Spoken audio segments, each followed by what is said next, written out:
merupakan hak seorang wanita untuk mendapatkan tempat tinggal secara sendirian, privasi. Tidak tinggal bersama mertua, tidak tinggal sama ipar, dia punya hak untuk tinggal sendiri. Jangankan wanita yang masih menikah, bahkan yang sudah dicerai, kalau masih di masa iddah, wajib bagi suami untuk memberikan tempat tinggal. Kata Allah Subhanahu wa taala, "Askinuhunna min haitsu sakantum min wujdikum." Ini Allah berbicara tentang orang-orang wanita yang dicerai.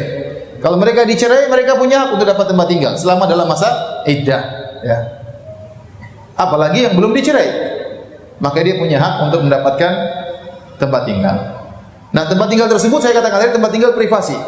Tidak boleh digabungkan dengan mertua asalnya. Asalnya tidak boleh digabungkan dengan mertua kecuali dengan izin istri. Tidak boleh digabungkan dengan ipar kecuali dengan izin istri. Apalagi digabungkan dengan istri kedua, ya. Tidak boleh kecuali dengan izin istri. Ya. Saya bacakan perkataan para ulama, perkataan Al-Kasani rahimahullah, dia berkata, "Walau arada zawju an yuskinaha ma'a dharratiha aw ma'a ahma'iha ka ummi zawji wa ukhtihi wa bintihi min ghairiha wa aqaribiha fa abad dzalika alaihi fa inna alaihi an yuskinaha manzilan munfaridan." Kata beliau, kalau seandainya seorang suami hendak menempatkan bersama istrinya, dia tempatkan istri yang lainnya, istri kedua, istri ketiga dalam satu rumah, atau dia tempatkan bersama kerabat sang suami seperti ibunya, yaitu mertua sang istri, atau ditempatkan istri suami juga tempatkan di situ saudari suami atau anak suami dan istri yang lain ingin tinggal di rumah wanita tersebut, rumah istrinya, maka tidak boleh kecuali dengan izin sang istri. Kalau sang istri tidak setuju, maka tidak boleh dia marah-marah. Kamu tuh istri tidak bersyukur, sudah dikasih rumah. Itu hak istri. Hak istri untuk tinggal privasi. Dia punya hak untuk tinggal bersama suaminya, membentuk rumah tangga sendiri, tidak dicampur tangan dengan orang lain. Itu hak istri. Maka wajib bagi suami untuk memberikan tempat tinggal dia secara tersendiri. Secara tersendiri. Akan tadi misalnya sang suami rumahnya gede banget. Kemudian dia bilang, "Ibuku mau tinggal di sini." Kata istrinya, "Enggak bisa, saya enggak tinggal sama ibumu." Ya udah, dibikin sekat full. Dibikin sekat full, istri sendiri terpisah sama sekali total, ibunya tempat yang lain enggak ada masalah meskipun satu bangunan. Yang penting apa? Sekat full, ya. Paham? Dari sini para hadirin dan hadirat yang dirahmati Allah Subhanahu wa taala, kita tahu ya, tidak boleh menggabungkan istri yang satu dengan istri yang lain dalam satu rumah. Ini ditegaskan oleh Ibnu Qudamah rahimahullahu taala. Beliau berkata, "Wa laisa lirrajuli an yajma' baina imra'atayhi fi maskanin wahid." Tidak boleh bagi seorang laki untuk menggabungkan dua istrinya dalam satu tempat tinggal. Bi ghairi ridhaha, tanpa ada keridhaan istri yang lain, ya. Saghiran kana atau kabiran, li anna alaihima dhararan. Apakah istri pertamanya sudah tua, istri keduanya masih muda, tetap enggak boleh digabungkan. Apalagi sebaya. Wah, ini banyak kecemburuan, banyak kemudaratan yang akan timbul, ya. Lima bainahuma minal adawah wal ghairah, karena di antara dua istri tersebut pasti ada permusuhan dan pasti ada kecemburuan yang luar biasa. Ini sifat wanita. Jangankan wanita-wanita zaman now, ya. Istri-istri Nabi sallallahu alaihi wasallam saja timbul kecemburuan di antara mereka. Apalagi wanita-wanita zaman now, ya. Ada seorang dengan bangganya mengatakan, "Itu jarang, langka, tapi langka, ya. Istri saya yang carikan saya, Ustaz, istri saya setuju masuk ke pengadilan, dia yang tanda tangan, sampai akhirnya hakim juga heran. Anti setuju suami menikah lagi?" "Iya, saya setuju, enggak ada masalah." "Iya, benar setuju." Setelah berjalan hari dipukul-pukulin sama istrinya. Jadi maksud saya, istri cemburu itu wajar, perkara yang apa?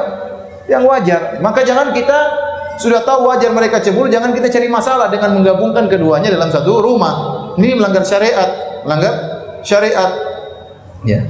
Wajtima'uhuma yuthirul mukhasamah. Kata Ibnu Qudamah rahimahullah taala, dikumpulkannya dua istri itu menimbulkan, ya, permusuhan. Wa tasma'u kullu wahidatin minhuma hissahu idza atal ukhra. Dan yang satu bisa mendengar suara suaminya tatkala mendatangi istri yang lain. Ini bahaya. Lagi berdesahan terdengar suara oleh istri yang lain. Dan saya pernah mendapati kasus seperti ini. Jadi ada seorang lelaki punya istri lebih dari satu. Dia pasang di satu rumah, disekat kamar-kamar, ya. Tetapi sekatnya itu tidak kedap suara, sehingga tatkala dia mendatangi istri yang lain, istri yang satunya mendengar desahan-desahan tersebut dan dia tidak kuasa mendengar desahan tersebut. Kecemburuannya luar biasa. Akhirnya dia minta cerai. Saya bilang itu hak istri, tapi kesalahan pada suami. Kenapa dia meletakkan pada posisi seperti itu? Kalau dia mau bikin 4 rumah misalnya kamar, ya tapi harus sekatnya harus apa? Itu pun rawan karena masih berdekatan. Kalau bisa agak jauhan lebih baik. Jauhan lebih baik sehingga benar-benar sang istri merasakan dia punya rumah sendiri, tidak di campur tangani oleh intervensi oleh pihak-pihak luar, ya. Baik, dari sini para ikhwan yang dirahmati Allah Subhanahu wa taala. Kalau ternyata kita misalnya kita menikah dan ternyata kita harus meletakkan ibu kita di rumah kita, maka kita harus sadar bahwasanya meletakkan ibu kita di rumah kita itu berarti kita telah menggugurkan hak istri. Itu hak istri untuk tinggal sendiri. Maka kalau Anda ingin meletakkan ibu Anda ke rumah istri, Anda harus minta izin sama istri, minta keridhaannya. Dan saya rasa istri yang solehah di zaman sekarang akan berizin. Tapi jangan kita bilang ini, jangan kita melanggar syariat ya. Karena memang syariat mengatur kita punya kewajiban terhadap ibu, tapi istri juga punya hak. Jangan kita paksakan dia untuk menjatuhkan hak dia. Kita ambil hatinya. Dia bilang sayang ini ibu saya harus bagaimana? Saya tidak bisa lagi, ya. Sehingga istri kita ridha. Istri kita ridha untuk istri kemudian ibu tinggal bersama kita. Ya, kita punya kewajiban terhadap ibu. Dan saya perlu ingatkan juga bahwasanya istri tidak wajib untuk merawat ibu. Istri tidak wajib merawat mertuanya, tidak wajib. Tidak wajib. Tapi kalau ada istri yang merawat orang tua kita, itu istri yang sangat soleha. Tapi seandainya dia tidak merawat orang tua kita, jangan kita salah-salahkan dia. Ini kita bicara syariat ya. Kita bicara syariat. Dia tidak wajib untuk apa? Mencebokin ibu kita misalnya. Ya, kemudian merawat ibu kita tidak wajib bagi dia. Tidak dalam buku-buku fikih bahwasanya wanita wajib untuk merawat ibu kita. Ya makanya pandai-pandai kita mengambil hati istri kita. Ya, sudah ibu kita tinggal bersama istri kita, jangan kita omelin terus istri kita. Ya kita harus mengalah. Mungkin dia merasa terganggu, ya kita tenangkan hatinya. Kalau dia marah-marah kita belikan emas ya. Dia marah-marah lagi belikan nasi goreng sampai dia diam ya. Jadi kita mencari keridhaannya. Jadi maksud saya perlu Bapak tahu, ikhwan-ikhwan tahu bahwasanya kalau kita meletakkan ibu kita di rumah istri kita, maka berarti kita mengambil hak istri kita. Kewajiban kita siapkan ibu buat ibu rumah tersendiri. Nah, apa kalau rumah kita rumah ibu dekat rumah kita? Kita bisa sering apa? Menengok. Tapi menggabungkan dengan istri kita, ya ini tidak wajib, tidak wajib dan ini mengambil hak istri. Ini perlu kita ketahui ya. Karena banyak tatkala mertua tinggal bersama mantu perempuan, timbul cekcok luar biasa. Banyak terjadi. Ya sebagian masya Allah diberkahi oleh Allah Subhanahu Wa Taala sehingga mertua dengan mantu perempuan sangat sayang, sangat perhatian. Ada rumah tangga yang seperti itu. Ada juga yang sebaliknya. Ya kita tidak menyalahkan istri, tidak juga menyalahkan ibu. Ternyata terkadang kesalahan terdapat pada kedua-duanya. Ya dan ini sering terjadi. Jadi kita bicara fikih, istri punya hak untuk rumah apa? Privasi sendiri.